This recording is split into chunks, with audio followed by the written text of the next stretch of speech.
Hello everyone, welcome to the class. Today we'll be studying about the security implementations in the storage networking.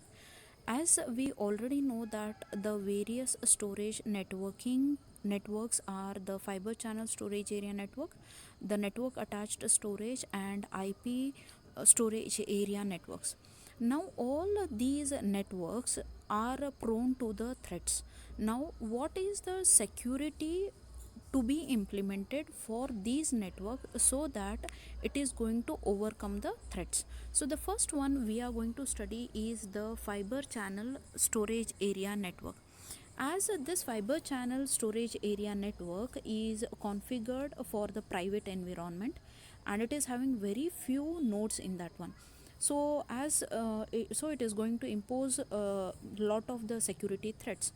So for this purpose, fiber channel security protocol has come up with some of the standards where the IP and the fiber channel, they have come together with some algorithms are they and they are defining some standards for this one in terms of the ports and also in terms of the fiber channel fabric.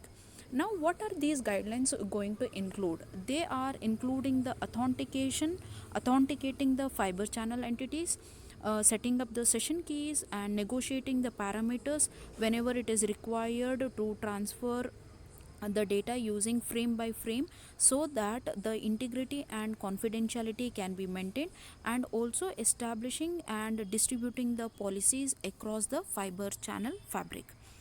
Now let's see this fiber channel security architecture. Now you can check in this diagram that this is a LAN connection where it is being established between the administrator and the firewall. Whenever the data is being transferred, so this is the administrator, so this is one zone. The second one is related to firewall, which is creating the another zone. Now as it is been, this LAN is connected to the access control database, having the different number of the host and the supervisors, having the switches and the routers, and also it is connected to external network, and we have the storage devices.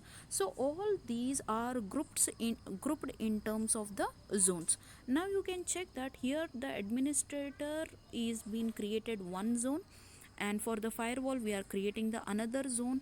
And you can check here for the access control and between the switch there is another zone called as the security zone C, and between the switches and the routers there is another zone.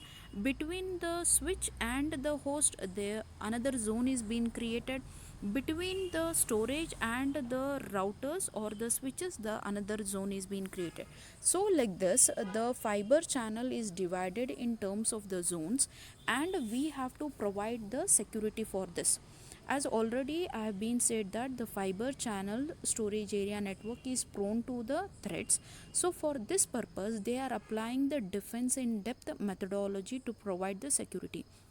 As I've already said for you people, is defense in the depth means for each and every layer we are increasing the security. Suppose in case at the layer 1 the attacker is getting succeeded, he has to fail in the layer 2, layer 3, like this we are increasing the security. So like this according to the zones they are providing the various protection strategies.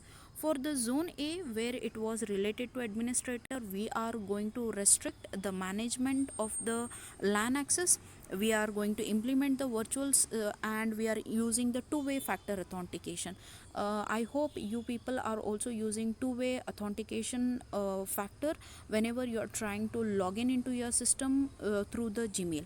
The second one is at the firewall. As you can check in this figure over here, for the firewalls we are using, for the firewalls in this one we are restricting or we are filtering out the addresses, and also we are allowing only the protocols or the blocks that is being used, and if it in case those are not being used we are blocking it out.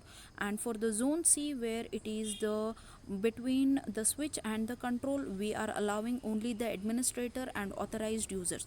So like this, the security zones are being created, and if attacker is trying to intrude into the system, so at each and every layer he has to go through these layers and he has to crack it. So by the time the attacker is going to be he is going to fail, and he is not going to be succeeded, and the data can be protected. Moving on to the next one is basic SAN security mechanisms. So what are the mechanisms that can be provided so that the storage area network can be protected? The first one is LUN masking and zoning.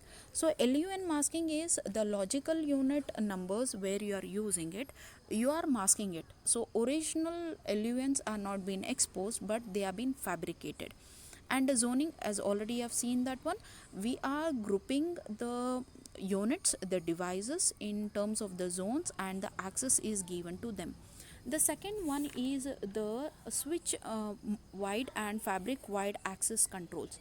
In this one, we are looking at the switches, how it can be provided, and the fabrics, what it can be used. And we are using the next one is role based access control, and we are also partitioning the fabrics. The first one is let us look into the securing the switch ports. The first one under this one is a port binding. In this port binding, we are going to limit the number of the devices that can be attached to the switch port, right? So by this one, we are not allowing all the devices to be accessed, we limit the numbers. The second one is the port lockdown and port lockout.